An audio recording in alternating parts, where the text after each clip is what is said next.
You may have noticed that there are improvements being made outside the Fort Stewart Main Post Exchange. The Directorate of Public Works is hard at it to resurface and restripe the parking lots. The project will be performed in 3 phases, A, B, and C, and is set to conclude in early October. The PX will remain open to customers throughout the project, and patrons are asked to proceed with caution and use the designated parking areas that aren't under construction.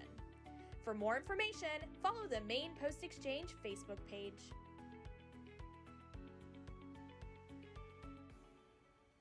Hey there, Fort Stewart and Hunter Army Airfield. This is Molly with your latest edition of the Marne Report. I am here today joined by my friend Jenny from the Fort Stewart and Hunter Army Airfield Exceptional Family Member Program. How are you, Jenny? I am wonderful, and I am excited to be here, and thank you for calling me your friend, because I consider myself a friend anyways. Well, I am so happy to have you here, so we can talk a little bit about the EFMP program, and really, first off, what is it? Well, the Exceptional Family Member Program is a bit of an enigma for almost everybody unless they're enrolled in it, and even then, sometimes they don't have a very clear understanding because there are 3 facets to our program, 3 parts of our program. I don't know if I'm sounding educated or not. Anyways, there is my program, which is family programming. We deal with the family members. It is what it's called. And our job at family programs is to make sure that, first of all, that the post is accessible to you and your family members, regardless of any disability diagnosis or whatever you have going on. Fort Stewart should be accessible to you. Sure. To that caveat, you should not be at Fort Stewart if we do not have the services here that your family members need. So, and I'm not saying that we don't have or do have any of these, I'm just using these as hypotheticals, but if you need a cardiologist, and the nearest cardiologist to us is all the way in Jacksonville, Florida, we don't want you to come here, not because we don't want you here, but because we don't want the hardship of you having to go to that cardiologist all the way in Jacksonville. Sure. And once upon a time, I was Googling Fort Stewart from Fort Riley, and it didn't look very far away. I'm like, oh, Jacksonville's right there, until you drive it a couple of times. Of course. And then when you have to drive it, and it's a 4-hour round trip because it's 2 hours there, 2 hours back. And have you ever seen Jacksonville traffic? Tell me about it. And the road construction? Whew. Oh yeah, I-4 is just perpetually under construction. Sorry, I-4, but you know it's true. So when we say, and when I say we, it's a broad, big Army term, and I'm not meaning to represent the government, just saying, when someone says EFMP denied you for Fort Stewart, it's not because we're mean, it's not because we don't want you here, it's not to make your life hard. It's because I don't want you to come here if it's going to be harder for you to be here than it is, say, at Fort Hood, where everything's right outside the gate, if that meets your condition. The other piece, and this makes my program fun, it's all very case by case. So you could have the exact same diagnosis as another EFM. They might have gotten the assignment here, and you didn't. Wow. And so people will call. And I would call too. Wait a minute, how come my friend Molly got to come here? We have the same thing. We see the same doctor down here, and I can't come with her. It's very possible that you got the last spot open for that doctor. And Google is not always as up to date as we would like it to be. So we do get those phone calls too. Hey, I Googled, and this service is still there from when I was here 5 years ago. But things change underneath that we don't always see, wait lists and such. So let's say you have a child that has autism. We do not want you and your autistic child to come here and have a year's worth of gap in your services. So especially for ABA, and that's applied behavioral analysis. A lot of families rely on it heavily. I've seen it in action. I personally like it. Some people don't. It's up to everybody what they do and don't like. But if your child is thriving in ABA, say it, and I'm not picking on Fort Hood, they're just stuck in my head. If your child's thriving at Fort Hood, but because you're in a PCS cycle, they haven't been to their therapist in, say, 6 weeks to 2 months. And then it's going to be another 3 weeks or a month because, you know, there's that transition. We always take leave. It takes us a minute to get to our next duty station. Sure.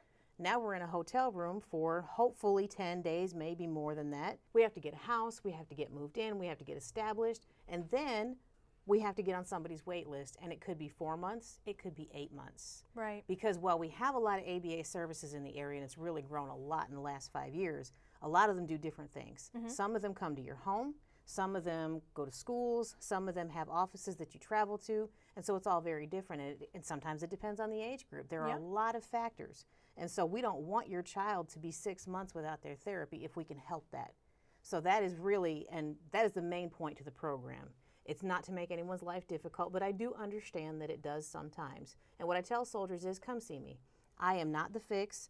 I have zero authority to change a lot of things. however, I usually can make some phone calls and we can at least give you an understanding of what's going on. Because I think the most frustrating part is we had orders and we were set. And I've been there. I've been that spouse. We had orders to Fort Campbell and I got a phone call at work one day. Hey, our orders are deleted. What do you mean our orders are deleted? They're gone. I don't have any orders anymore. What does that mean? My husband said, I don't know, because this has never happened to me before. Later on down the line, we found out it was because of EFMP. We were never given the exact pinpointed reason, and once they were gone, they weren't coming back. Wow. Now, they were gracious enough, and the Army was gracious enough to say, hey, we'll give you 24 hours to decide if you want to go to El Paso or Fort Riley. How often do you get a choice? We were super excited about that. So, yay Fort Riley, yay K-State. That's not a government endorsement. I just graduated from there. But anyways, so it all worked out. But it's frustrating in the interim. When you don't know, if there's nothing scarier than we don't know which way is up. And military, we're kind of used to, hey, these are your orders. This is what you do. This is how you execute. And when you take that away from us, we don't know what to do with it in the interim because I don't know if I should pack or not. I don't know if I should do this or not. My whole life is upside down and in limbo right now, and that's not fun for anybody. And so I would say, come talk to us and we can at least try to help you get an understanding of maybe why. Yeah, so it sounds to me like you guys are the perfect advocate for an exceptional family member, especially when transferring from installation to installation. A family really should come to you guys as a jumping off point to figure out where they should start in their new home, in their new state. Oh, absolutely. So once they've been to medical, and this is where it gets a little, not muddied, but not everybody understands that EFMP is 3 different pieces. So the medical piece is when, you get diagnosed with something and they say, hey, you got to enroll in EFMP. I know my acronyms. I work here every day. But anyways, and you're like, what is EFMP and what does that do? And if you get on the wrong forum or if you talk to an individual who maybe had a bad experience, and we've all been there, sure, it sounds a little scary. It's going to mess with your assignments. It's going to cause problems. People feel like it will cause them to be denied promotions. Absolutely not. Yeah. Absolutely not. We have all ranks across the Army enrolled in EFMP. It has nothing to do with how people are promoted. What it has to do with is just that piece of, so when you go to Fort Carson or Fort Hood or Fort Wonderful, we want to make sure that when you get there, the ologist that you need, the medication that you need, anything that you're going to have, especially if it's life-threatening, that you're going to have it on ground. We don't want you somewhere and you don't have what you need. That is the biggest thing because it really directly, to me, affects a soldier's readiness. If their family is not ready, how can they be? If you don't know that you're leaving your family in good hands, how can you be ready to go? Your installation exchange is now open to Department of Defense civilians. The exchange has everything you need to look your best right on the installation where you work. Remember though, DoD civilians can't buy alcohol or tobacco.